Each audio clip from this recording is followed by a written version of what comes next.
नगर में भागीरथ नाम का युवक सौदागर रहता था। वहां उसकी अपनी 2 दुकानें और एक रहने का मकान था। वो सुंदर था। उसके बाल कोमल, चमकीले और घुंघराले थे। वो हंसोड़ और गाने का बड़ा प्रेमी था। युवावस्था में उसे मद्य पीने की बान पड़ गई थी। अधिक पी जाने पर कभी कभी हल्ला भी मचाया करता था, परंतु विवाह कर लेने पर मद्य पीना छोड़ दिया था। गर्मी में एक समय वो कुंभ पर गंगा जाने को तैयार हो अपने बच्चों और स्त्री से विदा मांगने आया। स्त्री, प्राणनाथ, आज न जाइए, मैंने बुरा सपना देखा है। भागीरथ प्रिय, तुम्हें भय है कि मैं मेले में जाकर तुम्हें भूल जाऊंगा? स्त्री, ये तो मैं नहीं जानती कि मैं क्यों डरती हूं। केवल इतना जानती हूं कि मैंने बुरा स्वप्न देखा है। मैंने देखा है कि जब तुम घर लौटे हो तो तुम्हारे बाल श्वेत हो गए हैं। भागीरथ, ये तो सगुन है। देख लेना, मैं सारा माल बेच मेले से तुम्हारे लिए अच्छी अच्छी चीजें लाऊंगा। ये कह गाड़ी पर बैठ वो चल दिया। आधी दूर जाकर उसे एक सौदागर मिला जिससे उसकी जान पहचान थी। वे दोनों रात को एक ही सराय में ठहरे। संध्या समय भोजन कर पास की कोठरियों में सो गए। भागीरथ को सवेरे जाग उठने का अभ्यास था। उसने ये विचार करके कि ठंडे ठंडे राह चलना सुगम होगा, मुंह अंधेरे उठ गाड़ी तैयार कराई और भटियारे के दाम चुकाकर चलता बना। 25 कोस जाने पर घोड़ों को आराम देने के लिए एक सराय में ठहरा और आंगन में बैठकर सितार बजाने लगा। अचानक एक गाड़ी आई। पुलिस का एक कर्मचारी और 2 सिपाही उतरे। कर्मचारी उसके समीप आकर पूछने लगा कि तुम कौन हो और कहां से आए हो? वो सब कुछ बतलाकर बोला कि आइए, भोजन कीजिए। परंतु कर्मचारी बार बार यही पूछता था कि तुम रात को कहां ठहरे थे? अकेले थे या कोई साथ था? तुमने साथी को आज खबेरे देखा या नहीं? तुम मुंह अंधेरे क्यों चले आए? भागीरथ को अचंभा हुआ कि बात क्या है, ये प्रश्न क्यों पूछे जा रहे हैं।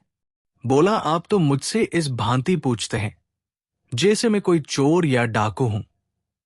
मैं तो गंगा स्नान करने जा रहा हूं। आपको मुझसे क्या मतलब है?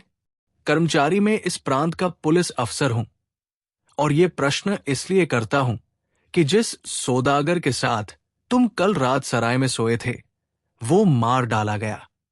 हम तुम्हारी तलाशी लेने आए हैं।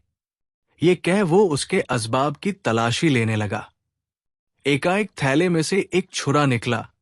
वो खून से भरा हुआ था। ये देखकर भागीरथ डर गया। कर्मचारी, ये छुरा किसका है? इस पर खून कहां से लगा? भागीरथ चुप रह गया। उसका कंठ रुक गया।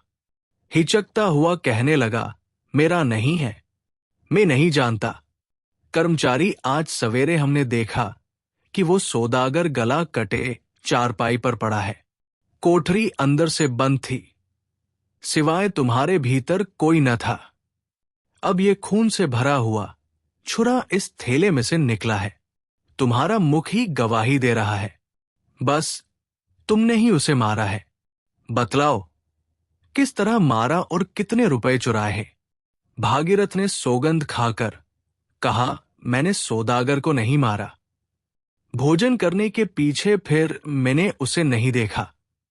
मेरे पास अपने 8,000 रुपए हैं। ये छुरा मेरा नहीं। परंतु उसकी बातें उखड़ी हुई थी। मुख पीला पड़ गया था और वो पापी की भांति भय से कांप रहा था। पुलिस अफसर ने सिपाहियों को हुक्म दिया कि इसकी मुस्के कसकर गाड़ी में डाल दो। जब सिपाहियों ने उसकी मुस्के करसी तो वो रोने लगा। अफसर ने पास के थाने पर ले जाकर उसका रुपया पैसा छीन उसे हवालात में दे दिया। इसके बाद दिल्ली में उसके चाल चलन की जांच की गई। सब लोगों ने यही कहा कि पहले वो मद्य पीकर बकझक किया करता था, पर अब उसका आचार बहुत अच्छा है। अदालत में तहकीकात होने पर उसे रामपुर निवासी सौदागर का वध करने और 20,000 रुपए चुरा लेने का अपराधी ठहराया गया। भागीरथ की स्त्री को इस बात पर विश्वास न होता था। उसके बालक छोटे छोटे थे, एक अभी दूध पीता था। वो सबको साथ लेकर पति के पास पहुंची। पहले तो कर्मचारियों ने उसे उससे मिलने की आज्ञा न दी, परंतु बहुत विनय करने पर आज्ञा मिल गई और पहरे वाले उसे कैद घर में ले गए। ज्यों ही उसने अपने पति को बेड़ी पहने हुए चोरों और डाकुओं के बीच में बैठा देखा, वो बेसुध होकर धरती पर गिर पड़ी। बहुत देर में सुध आई। वो बच्चों सहित पति के निकट बैठ गई और घर का हाल कहकर पूछने लगी कि ये क्या बात है। भागीरथ ने सारा वृत्तांत कह सुनाया। स्त्री तो अब क्या हो सकता है, भागीरथ हमें महाराज से विनय करनी चाहिए कि वो निरपराधी को जान से न मारे। स्त्री मैंने महाराज से विनय की थी, परंतु वो स्वीकार नहीं हुई। भागीरथ ने निराश होकर सिर झुका लिया। स्त्री देखा, मेरा सपना कैसा सच निकला। तुम्हें याद है ना, मैंने तुमको उस दिन मेले जाने से रोका था। तुम्हें उस दिन न चलना चाहिए था, लेकिन मेरी बात न मानी। सच सच बताओ, तुमने तो उस सौदागर को नहीं मारा ना? भागीरथ, क्या तुम्हें भी मेरे ऊपर संदेह है? ये कहकर वो मुंह ढांप रोने लगा। इतने में सिपाही ने आकर स्त्री को वहां से हटा दिया और भागीरथ सदैव के लिए अपने परिवार से विदा हो गया। घर वालों के चले जाने पर जब भागीरथ ने ये विचारा कि मेरी स्त्री भी मुझे अपराधी समझती है, तो मन में कहा, बस मालूम हो गया, परमात्मा के बिना और कोई नहीं जान सकता कि मैं पापी हूं या नहीं। उसी से दया की आशा रखनी चाहिए। फिर उसने छूटने का कोई यत्न नहीं किया। चारों ओर से निराश होकर ईश्वर के ही भरोसे बैठा रहा। भागीरथ को पहले तो कोड़े मारे गए। जब घाव भर गए तो उसे लोहगढ़ बंदी खाने में भेज दिया गया। वो 26 वर्ष बंदी खाने में पड़ा रहा। उसके बाल पककर सन से हो गए, कमर मोटी हो गई, देह घुल गई। सदैव उदास रहता, न कभी हंसता न बोलता, परंतु भगवान का भजन नित्य किया करता था। वहां उसने दरी बुनने का काम सीखकर कुछ रुपया जमा किया और भक्तमाल मोल ले ली। दिन भर काम करने के बाद सांझ को जब तक सूरज का प्रकाश रहता, वो पुस्तक का पाठ करता और इतवार के दिन बंदी खाने के निकट वाले मंदिर में जाकर पूजा पाठ भी कर लेता था। जेल के कर्मचारी उसे सुशील जानकर उसका मान करते थे। कैदी लोग उसे बूढ़े बाबा अथवा महात्मा कहकर पुकारा करते थे। कैदियों को जब कभी कोई अर्जी भेजनी होती तो वे उसे अपना मुखिया बनाते और अपने झगड़े भी उसी से चुकाया करते। उसे घर का कोई समाचार न मिलता था। उसे ये भी न मालूम था कि स्त्री बालक जीते हैं या मर गए। एक दिन कुछ नए कैदी आए। संध्या समय पुराने कैदी उनके पास आकर पूछने लगे कि भाई, तुम कहां से आए हो और तुमने क्या क्या अपराध किए हैं? भागीरथ उदास बैठा सुनता रहा। नए कैदियों में एक 60 वर्ष का हटा कट्टा आदमी, जिसके दाढ़ी बाल खूब छटे हुए थे, अपनी राम कहानी यो सुना रहा था। भाइयों, मेरे मित्र का घोड़ा एक पेड़ से बंधा हुआ था। मुझे घर जाने की जल्दी पड़ी हुई थी। मैं उस घोड़े पर सवार होकर चला गया। वहां जाकर मैंने घोड़ा छोड़ दिया। मित्र कहीं चला गया था। पुलिस वालों ने चोर ठहराकर मुझे पकड़ लिया। यद्यपि कोई ये नहीं बतला सका कि मैंने किसका घोड़ा चुराया और कहां से, फिर भी चोरी के अपराध में मुझे यहां भेज दिया है। इससे पहले एक बार मैंने ऐसा अपराध किया था कि मैं लोहगढ़ में भेजे जाने लायक था, परंतु मुझे उस समय कोई नहीं पकड़ सका। अब बिना अपराध ही यहां भेज दिया गया हूं। एक कैदी, तुम कहां से आए हो? नया कैदी, दिल्ली से। मेरा नाम बलदेव सिंह है।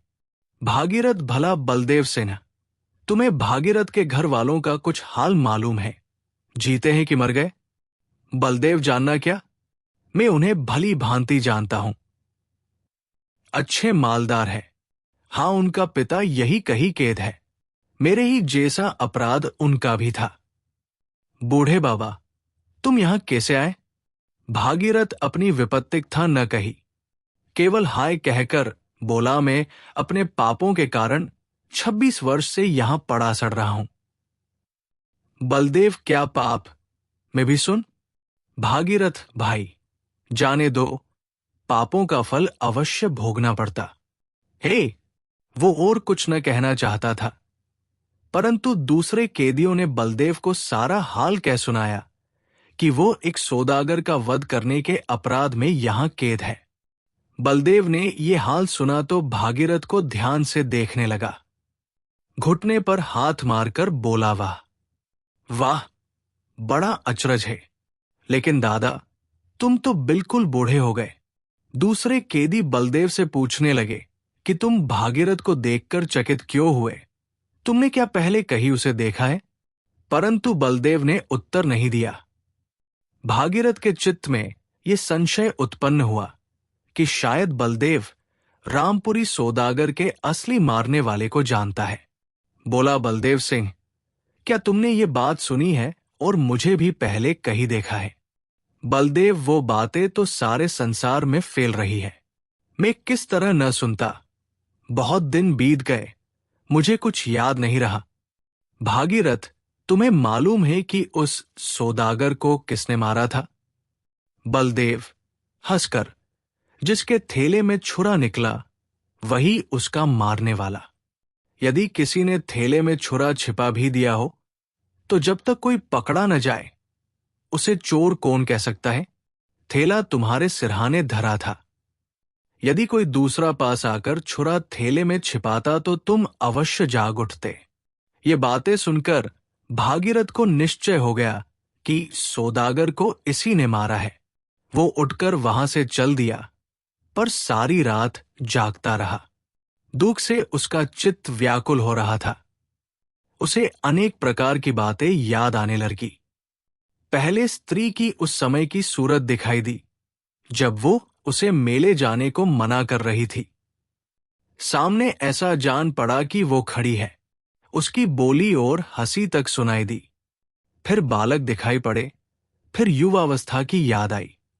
कितना प्रसन्न चित्त था। कैसा आनंद से द्वार पर बैठा सितार बजाया करता था। फिर वो सराय दिखाई दी जहां वो पकड़ा गया था। तब वो जगह सामने आई जहां उस पर कोड़े लगे थे।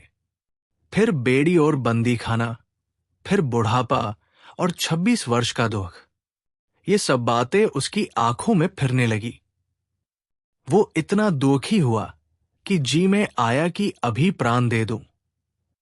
हाय, इस बलदेव चंडाल ने ये क्या किया? मैं तो अपना सर्वनाश करके भी इससे बदला अवश्य लूंगा। सारी रात भजन करने पर भी उसे शांति नहीं हुई। दिन में उसने बलदेव को देखा तक नहीं। 15 दिन बीत गए। भागीरथ की ये दशा थी कि न रात को नींद न दिन को चैन। क्रोधाग्नि में जल रहा था। एक रात वो जेलखाने में टहल रहा था कि उसने कैदियों के सोने के चबूतरे के नीचे से मिट्टी गिरते देखी। वो वहीं ठहर गया कि देखूं मिट्टी कहां से आ रही है। सहसा बलदेव चबूतरे के नीचे से निकल आया और भय से कांपने लगा। भागीरथ आंखें मूंदकर आगे जाना चाहता था कि बलदेव ने उसका हाथ पकड़ लिया और बोला, देखो, मैंने जूतों में मिट्टी भर के बाहर फेंककर ये सुरंग लगाई है। चुप रहना, मैं तुमको यहां से भगा देता हूं। यदि शोर करोगे तो जेल के अफसर मुझे जान से मार डालेंगे, परंतु याद रखो कि तुम्हें मारकर मरूंगा, यूं नहीं मरता। भागीरथ अपने शत्रु को देखकर क्रोध से कांप उठा और हाथ छुड़ाकर बोला, मुझे भागने की इच्छा नहीं, और मुझे मारे तो तुम्हें 26 वर्ष हो चुके। रही ये हाल प्रकट करने की बात, जैसी परमात्मा की आज्ञा होगी वैसा होगा। अगले दिन जब कैदी बाहर काम करने गए तो पहरे वालों ने सुरंग की मिट्टी बाहर पड़ी देख ली। खोज लगाने पर सुरंग का पता चल गया। हाकिम सब कैदियों से पूछने लगे। किसी ने न बतलाया, क्योंकि वे जानते थे कि यदि बतला दिया तो बलदेव मारा जाएगा। अफसर भागीरथ को सत्यवादी जानते थे। उससे पूछने लगे, बूढ़े बाबा, तुम सच्चे आदमी हो, सच बताओ कि ये सुरंग किसने लगाई है? बलदेव पास ही ऐसे खड़ा था कि कुछ जानता ही नहीं। भागीरथ के होंठ और हाथ कांप रहे थे। चुपचाप विचार करने लगा कि जिसने मेरा सारा जीवन नाश कर दिया, उसे क्यों छिपाऊं? दुख का बदला दुख उसे अवश्य भोगना चाहिए, परंतु बतला देने पर फिर वो बच नहीं सकता। शायद ये सब मेरा भ्रम मात्र हो। सौदागर को किसी और नहीं मारा हो। यदि इसने ही मारा तो इसे मरवा देने से मुझे क्या लाभ होगा? अफसर बाबा, चुप क्यों हो गए? बतलाते क्यों नहीं? भागीरथ में कुछ नहीं बतला सकता, आप जो चाहें सो करें। हाकिम ने बार बार पूछा, परंतु भागीरथ ने कुछ भी नहीं बतलाया। बात टल गई। उसी रात भागीरथ जब अपनी कोठरी में लेटा हुआ था, बलदेव चुपके से भीतर आकर बैठ गया। भागीरथ ने देखा और कहा, बलदेव सिंह, अब और क्या चाहते हो? यहां तुम क्यों आए? बलदेव चुप रहा। भागीरथ, तुम क्या चाहते हो? यहां से चले जाओ, नहीं तो मैं पहरे वाले को बुला लूंगा। बलदेव पांव पर पड़कर, भागीरथ, मुझे क्षमा करो, क्षमा करो। भागीरथ, क्यों? बलदेव, मैंने ही उस सौदागर को मारकर छुरा तुम्हारे थैले में छिपाया था। मैं तुम्हें भी मारना चाहता था, परंतु बाहर से आहट हो गई। मैं छुरा थैले में रखकर भाग निकला। भागीरथ चुप हो गया, कुछ नहीं बोला। बलदेव, भाई भागीरथ, भगवान के वास्ते मुझ पर दया करो, मुझे क्षमा करो। मैं कल अपना अपराध अंगीकार कर लूंगा। तुम छूटकर अपने घर चले जाओगे। भागीरथ, बातें बनाना सहज है। 26 वर्ष के इस दुख को देखो, अब मैं कहाँ जा सकता हूं? स्त्री मर गई, लड़के भूल गए, अब तो मेरा कहीं ठिकाना नहीं है। बलदेव धरती से माथा फोड़ रो रो कर कहने लगा, मुझे कोड़े लगने पर भी इतना कष्ट नहीं हुआ था जो अब तुम्हें देखकर हो रहा है। तुमने दया करके सुरंग की बात नहीं बतलाई। क्षमा करो, क्षमा करो, मैं अत्यंत दुखी हो रहा हूं। ये कह बलदेव धाड़ मारकर रोने लगा। भागीरथ के नेत्रों से भी जल की धारा बह निकली। बोला, पूर्ण परमात्मा, तुम पर दया करें। कौन जाने कि मैं अच्छा हूं अथवा तुम अच्छे हो। मैंने तुम्हें क्षमा किया। अगले दिन बलदेव सिंह ने स्वयं कर्मचारियों के पास जाकर सारा हाल सुनाकर अपना अपराध मान लिया। परंतु भागीरथ को छोड़ देने का जब परवाना आया तो उसका देहांत हो चुका था।